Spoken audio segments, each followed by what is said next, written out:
Você faz ideia de qual seja o perfil do leitor brasileiro em termos de idade, de gênero, o índice de leitura, leituras por tipos de livro, categorias, faixa etária, classe social? É exatamente sobre isso que vamos conversar agora com Zoara Failla. Ela é diretora da pesquisa Retratos da Leitura no Brasil. Ela é responsável pelo acompanhamento e toda a organização e direção dessa pesquisa, que é feita pelo Instituto ProLivro.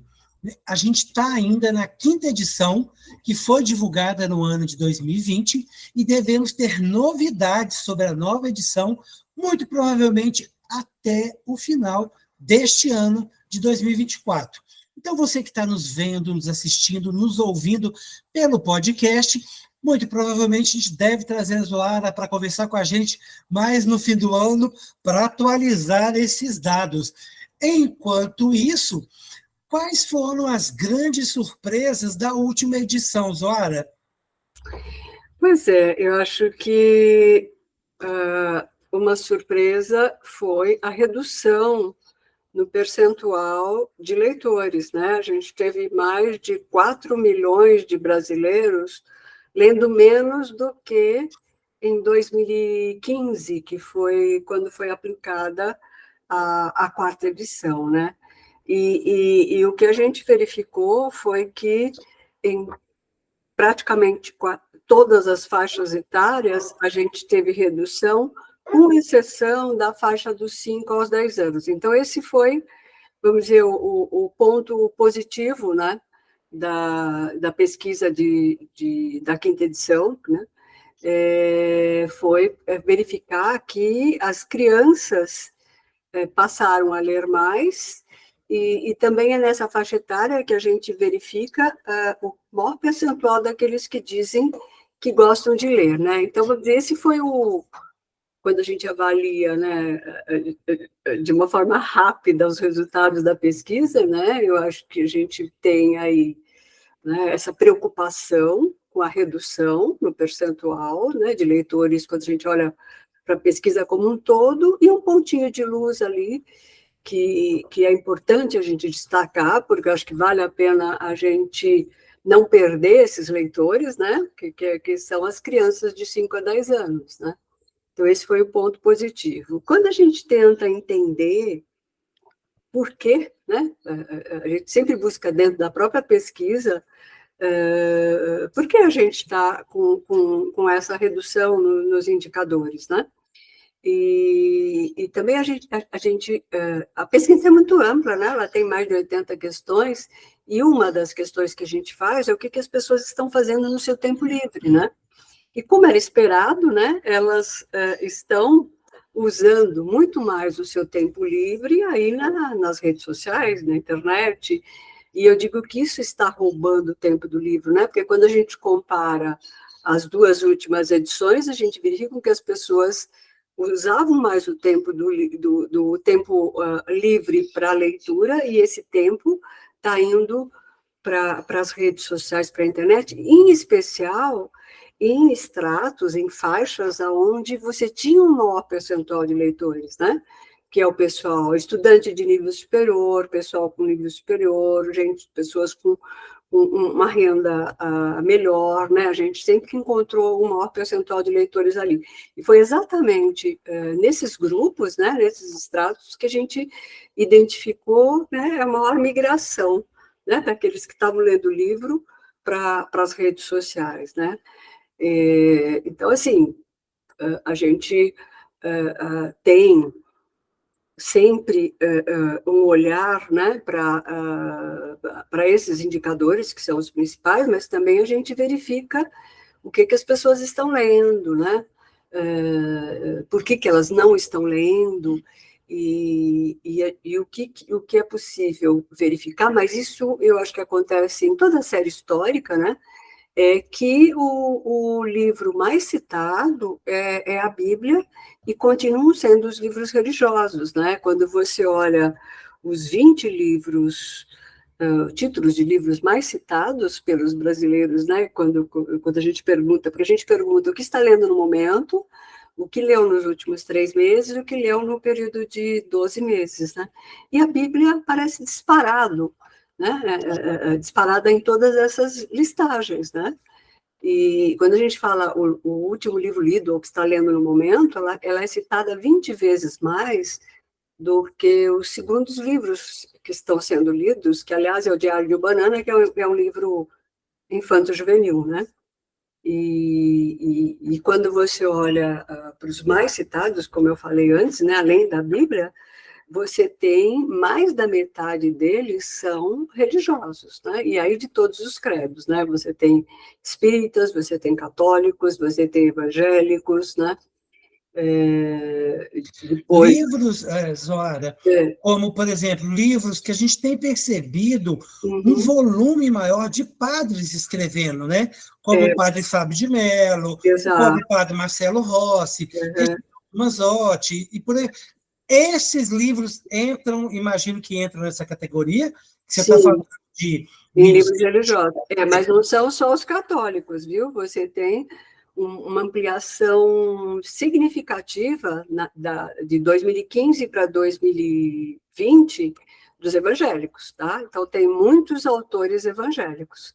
A gente pode dizer também que os livros mesmo, religiosos, né, tirando um pouco a questão da Bíblia, também podem estar ajudando a aumentar ou, pelo menos, intensificar o volume de coisas lidas, né? Exatamente, porque quando você olha só para livros de literatura, nós temos só 18% dos brasileiros citaram, né, que são leitores de literatura. Né? Como a gente ficou com 52% de brasileiros, porque acho que é importante a gente esclarecer isso. Quem é o leitor para pesquisa? Né? O leitor para pesquisa é aquele que informou estar lendo um livro num período de 3 meses anteriores à pesquisa.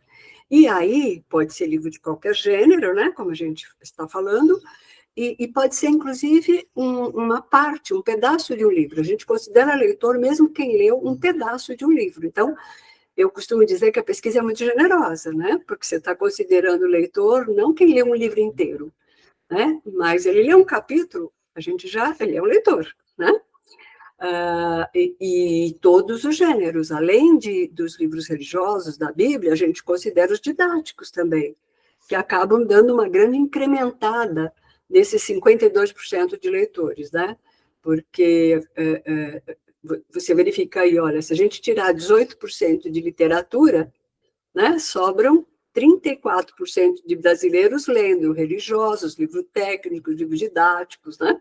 Bíblia. Então, se o nosso foco for livros de literatura, realmente é um percentual triste, né? Quer Muito, dizer, muito baixo ainda, muito infelizmente. baixo, né? É possível, pelos dados da pesquisa, Zora, Uhum, você está falando da questão dos 18% literatura, né? uhum. Esses 52% religiosos.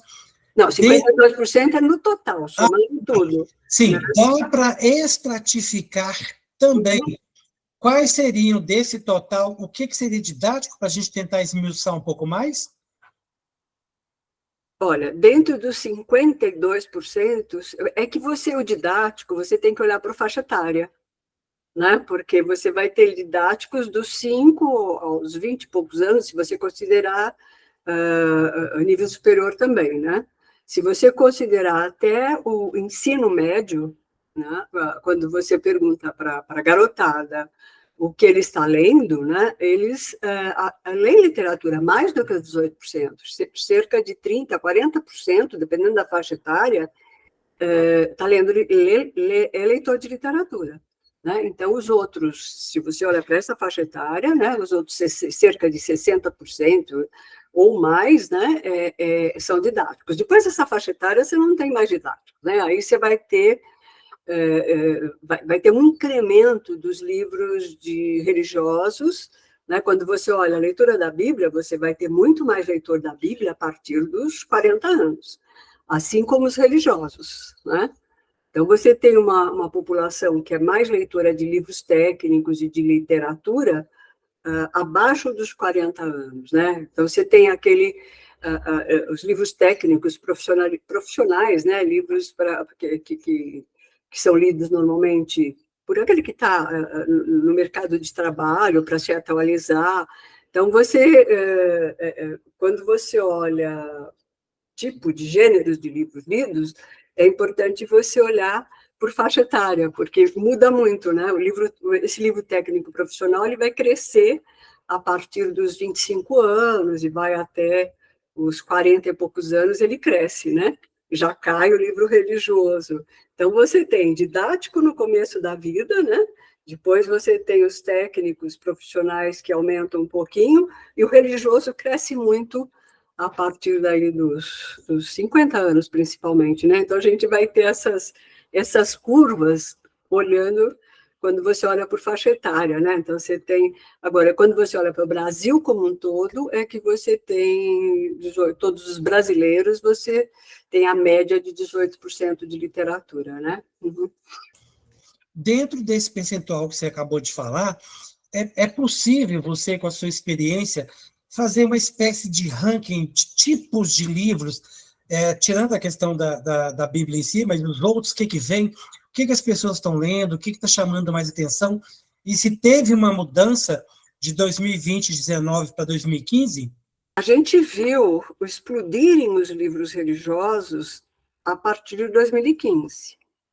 Né? Então, houve uma elevação no percentual de leitores de 2000, porque a pesquisa é aplicada de 4 anos, né? Então, de 2011 para 2015, a gente teve uma elevação importante no percentual de leitores, né? Mas por conta da ampliação de livros religiosos lidos, né? Então, a partir daí, quer dizer, teve um boom em 2015, aí estabilizou, né? E eu não sei, eu acredito, né, que a gente, nessa próxima edição, a gente vai ter outra elevação, né, de livros religiosos, né? Inicialmente, a gente via muitos livros espíritas, muitos romances espíritas, né? E aí os evangélicos começaram, católicos e evangélicos, mas o que está em ascensão são os evangélicos. Quando você olha para a literatura, né, a gente também, mais uma vez, a gente olha por faixa etária, porque você vai ter, principalmente os clássicos, aqueles livros que caem aí no Enem, nos vestibulares, eles acabam, né, quando você olha por faixa etária, eles acabam sendo mais citados, né? E quando você...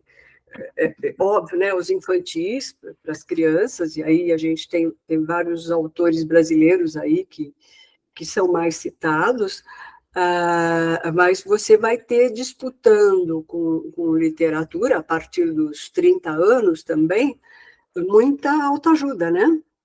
Então, você tem esses livros. É interessante a gente olhar por faixa etária, né? E a gente aplicou a pesquisa nas bienais de São Paulo e do Rio de Janeiro, né? Que são mais recentes, né? Isso aconteceu em 2022, na Bienal de São Paulo, e foi muito interessante, porque, primeiro que numa Bienal você tem 96% dos frequentadores de uma Bienal se declaram leitores, quer dizer, eles leram pelo menos um livro no período de 3 meses, né? E é muito interessante porque essas bienais, né, acho que elas transformaram em grandes festivais aí do livro, né? E você verifica, é outro perfil, né? Quer dizer, o jovem é aquele jovem que está lendo os livros que são indicados por influenciadores, né? Então, todos esses best-sellers indicados aí por influenciadores aí no mundo digital, né, foram os mais citados, né? Então, foram os mais vendidos nas bienais, foram os mais citados por esses visitantes desses eventos, e que é essa população mais jovem, né, que vai dos 18 aos 30 anos, né?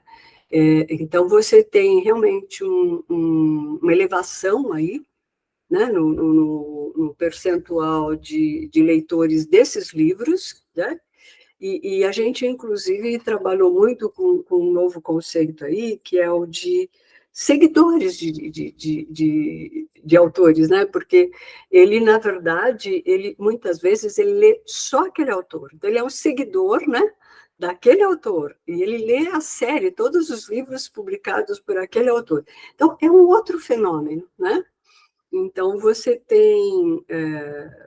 eu acho que realmente é uma coisa nova que está surgindo, né, nessa população leitora mais jovem, né, e que, então, porque a gente sempre pergunta quem é o influenciador, né, então, quem foi que o mobilizou, o indicou, aquele livro que ele está lendo, especialmente o último livro, né, e quando você olha para a pesquisa nacional, né, quem é muito indicado é o professor, né, para essa garotada, para o jovem, era o professor, né, que era o mais citado até 2020. Né? Agora, quando você olha para uma Bienal, né, é o influenciador que foi o mais citado quando você pergunta por que você está lendo esse livro ou por que você está comprando esse livro. Também na questão do consumo, né, principalmente de venda, esses influenciadores estão tendo um papel muito importante, né? Agora, é uma ilha, né? É um grupo muito especial, né? É aquele jovem que já é leitor, né? É aquele jovem que tem poder aquisitivo, né? Ele tem possibilidade de comprar esses livros que estão aí nas prateleiras da moda, vamos dizer assim, da onda, né? Mas é um fenômeno importante, né? Porque a gente sempre diz que tomara eles continuem leitores depois da onda, né? Porque a gente assistiu isso na época do Harry Potter, né? Que são alguns fenômenos aí que a garotada seguiu, né? Então, quando a gente pensa na formação do leitor, a gente sempre tem que perguntar, e aí, né? E depois da onda, né? Eles vão continuar lendo? Eles vão continuar lendo algum outro autor, além desses, né? Que são os da moda, os influenciadores, né? Agora, eu acho importante também a gente olhar um outro dado que a pesquisa traz, que é o do não leitor, né? A gente pergunta para aquele que não é leitor por que ele não leu, né? E aí a gente tem um dado também bastante preocupante, né? Quase, cerca de 40% informa que tem dificuldades de compreensão leitora. Né? Ele não lê porque ele tem dificuldade para entender um parágrafo, né? Que é o analfabeto funcional.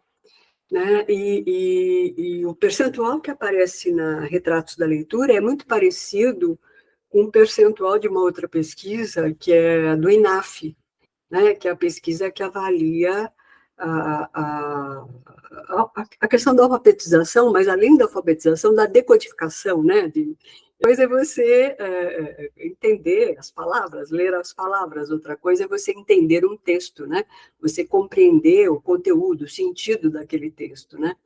E, infelizmente, cerca de 40% dos brasileiros são analfabetos funcionais. Eles não compreendem aquilo que eles estão lendo. Eles podem compreender uma palavra, mas eles não compreendem uma frase. Né? E se você aprofundar um pouco mais para verificar quem tem a possibilidade de análise, quer dizer, além de compreender o texto, né, de fazer uma análise, uma crítica daquilo que ele está lendo, né, esse número reduz para cerca de 20%. Né? Então, esses dados acabam iluminando, né, essa grande questão que a gente traz aí, na verdade, uma grande preocupação, né, do poder que tem hoje as fake news, né?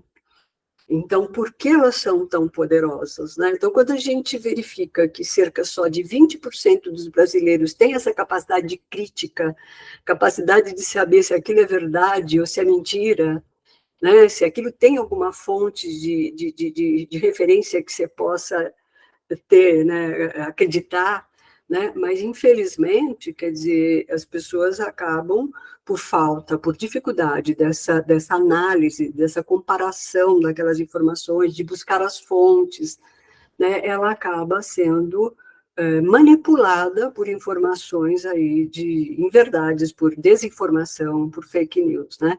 Que às vezes são engraçadas, que são trazem um conteúdo ideológico, mas enfim, né? Eu acho que o mais grave, né, que a pesquisa já estava apontando, né, essa, vamos dizer, essa carência que o brasileiro tem, né, dessa competência, né, de desenvolver essa habilidade leitora que possibilite ele se transformar num leitor crítico, num leitor que constrói conhecimento, num leitor que não é manipulado, né? Quer dizer, a gente não pode dizer que ele é um leitor, né? Ele é uma pessoa que recebe a informação ou desinformação e não tem a capacidade de criticar e de avaliar se ele pode confiar naquilo que ele acabou de receber, né? Então, Usando esses números, ora, dos retratos da pesquisa, uhum. qual seria a média de livros lidos pelo brasileiro ano, né? Como é que nós, Brasil, estamos em relação ao mundo? Não sei se tem um ranking mundial em relação disso, né? Uhum. Quem lidera esse ranking? E dentro do Brasil, é o Sudeste que talvez lidere esses números também pelo volume de população? Uhum. A média, na verdade, é de cerca de dois, vamos dizer, 2,5 livros. Lembrando que a gente considera, inclusive, Bíblias nesse número, né? E não um livro lido inteiro. Se você apurar isso, não, só quero o livro inteiro, né? Você vai ter um livro, 1,1, 1,2 livros lidos num período de 3 meses, né? É um número pequeno, muito pequeno em relação aos países que são leitores, países mais desenvolvidos, né? A comparação, ela precisa ser, você tem que verificar qual é o período, né? Se a gente, aqui na Retratos da Leitura, a gente considera didáticos e Bíblia, então, como eu falei, é um conceito generoso, né? Mas, em geral, o pessoal só considera literatura, né? E se você olhar só para a literatura, nós não chegamos a um livro lido nesse período, né? Da 07, 08, quer dizer, não chega a ser um livro lido, né? E esse número está muito inferior a países desenvolvidos que alcançam aí 6, 7 livros por aí, se você, né?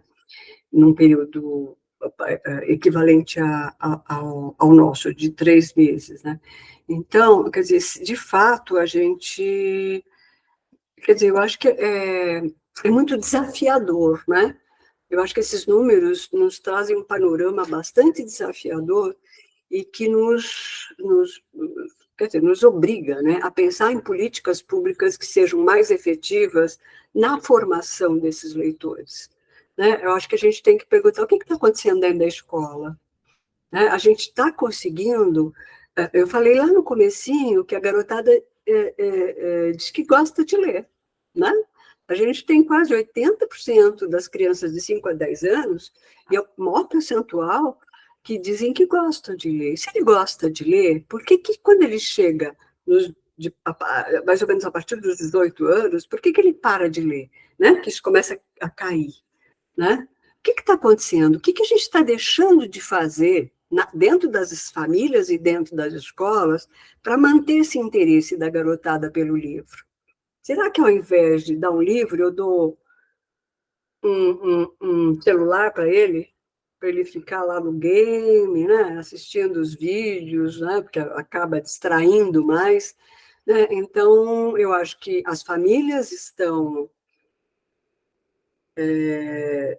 acabam sendo um pouco aí responsáveis por essa fuga dessa garotada do livro, né? Porque ao invés de oferecer um livro e você, quer dizer, todos nós já vimos isso, né? Como as crianças ficam mobilizadas com o livro na mão, né? A garotadinha, e vendo as gravuras, as ilustrações, e viram as páginas, quer dizer, aquilo chama a atenção da garotada, né? Mas a gente não aproveita isso, né? Então você pega e dá um celularzinho lá para ele, pretinho, prateadinho, né? Que tudo bem, vai ter imagens coloridas, ele vai, mas que é uma coisa passiva, né? Aliás, hoje você tem vários estudos condenando, né? A você oferecer muito tempo de tela para a garotada, né? Quer dizer, acho que você está tendo hoje vários estudos aí mostrando a questão de hiperatividade, de dificuldade de interação, né, que acabam acontecendo por conta dessa garotada estar muito em frente às telas, né? Sem contar o que um game passa, né? Que é competição, é violência, né? Mas, enfim, quer dizer, eu acho que a gente, voltando, né, à questão da importância das políticas públicas, eu acho que elas têm que estar olhando para isso, né, tanto eu falei das famílias, mas a gente tem que olhar para as escolas, né? O que está acontecendo dentro da escola? A gente tem professor que é professor leitor, a gente tem professor que sabe desenvolver práticas que sejam mobilizadoras, né? Ela tem que ser muito mais mobilizadora hoje para tirar a garotada dos games, né? Então, eu acho que o desafio para o professor é muito maior, né? Agora, além de você ter problemas na formação desse professor, né, nas universidades, nos cursos de pedagogia, de letras, você não tem, muitas vezes, espaço para essa formação, né, de práticas leitoras, ele não tem tempo ou não tem também interesse em ler livros que não sejam também, quando a gente tem um pedacinho da pesquisa que a gente verifica o que estão lendo aqueles que se declaram professores, educadores, né? E eles estão lendo autoajuda e estão lendo livros religiosos, né? É muito parecido com o interesse do brasileiro em geral, né? Então, como é que o professor, que não é um professor leitor, né? De um repertório maior, de livros de literatura, como é que ele vai conseguir desenvolver atividades que sejam interessantes para aquele seu aluno, né? Ou escolher um livro que seja de interesse adequado para aquela faixa etária, para aquele local onde eles moram, né? Porque acho que tem tudo isso, você tem que buscar uma literatura, uma história que seja significativa para aquela garotada, para que elas se interessem, né? E você tem um outro problema, que é a questão do acesso, né?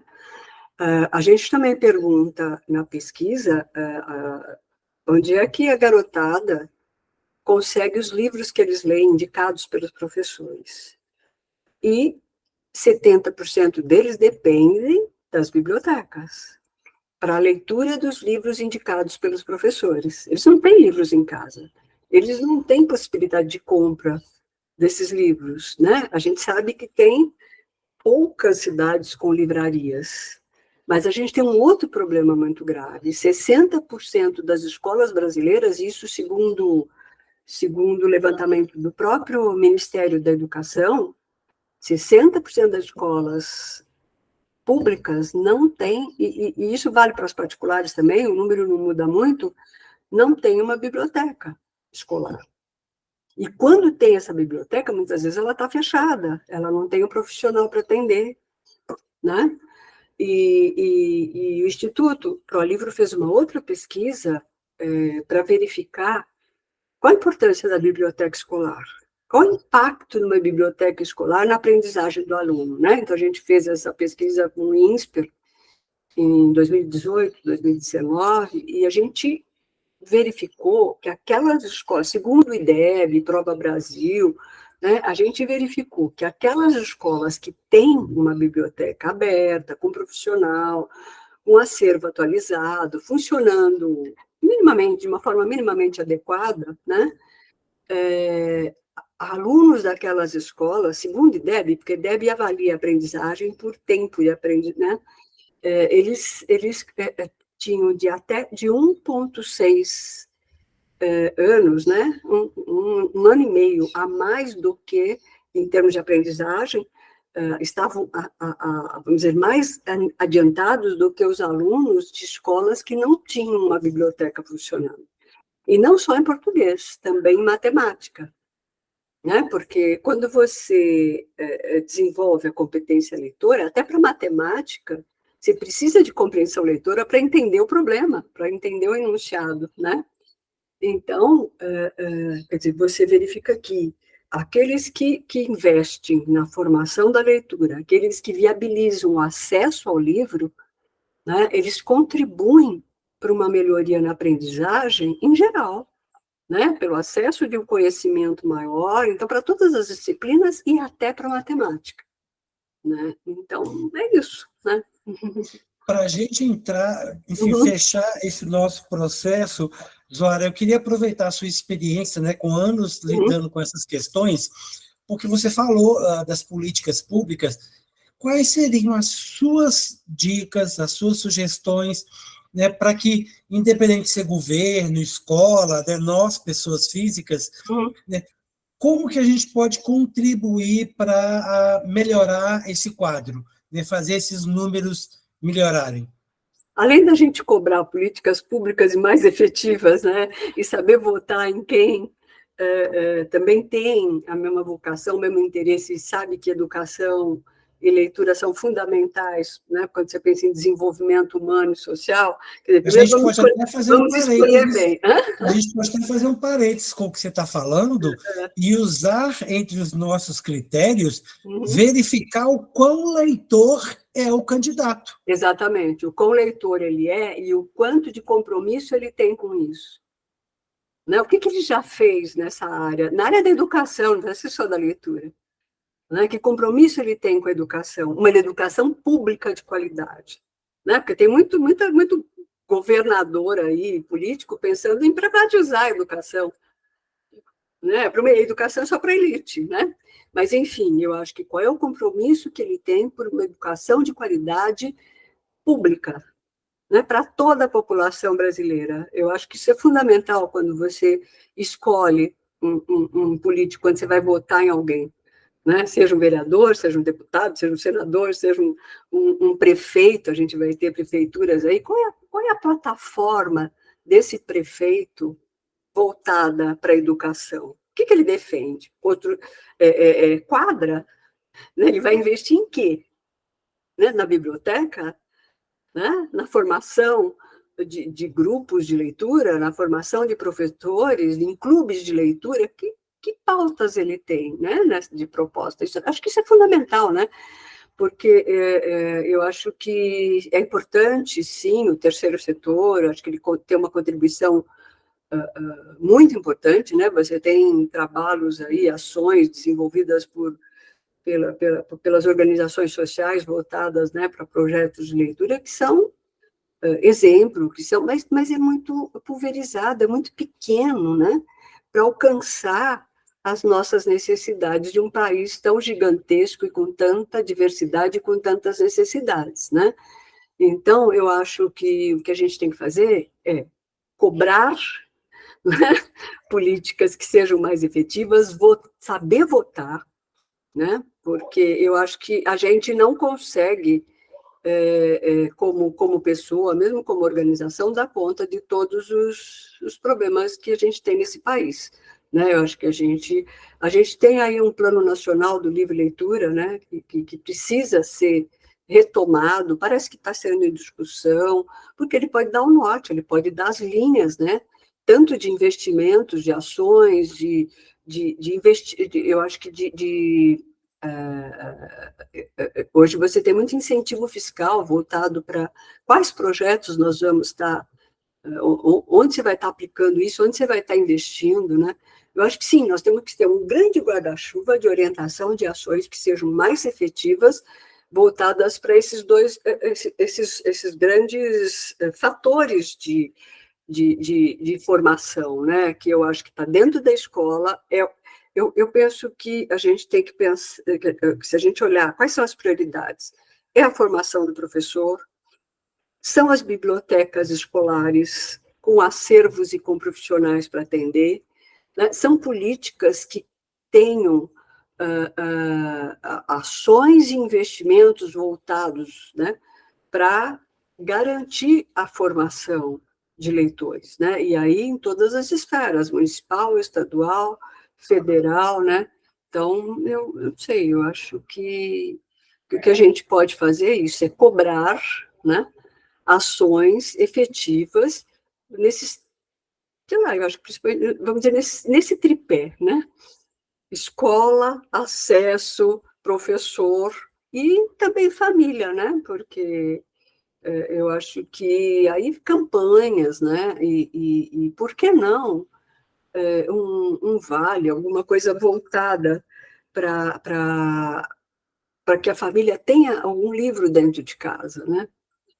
Porque a gente sabe que grande parte das famílias brasileiras não tem nenhum livro, além dos didáticos, que os livros que as crianças levam para casa, você não tem um livro de literatura dentro de casa, né? Quase todas as famílias têm uma Bíblia, mas um livro de literatura, não, né? Então, enfim, eu acho que não tem muito segredo, né? Na verdade, acho que todos nós sabemos qual é um programa que pode dar certo, qual é a receita para a gente, de fato, mobilizar e mudar esses indicadores de leitura, né? Uhum. A verdade é que as pesquisas podem ser muito importantes por nos ajudar a, primeiro, compreender a nossa realidade. Uhum. Felizmente, institutos como o Instituto ProLivro, com a pesquisa Retratos da Leitura, nos dão números, né, a cada 4 anos de como está esse processo no Brasil. Né, o que as pessoas estão lendo, que tipo de livro que elas estão lendo. Né, isso já é louvável e a gente tem que valorizar muito.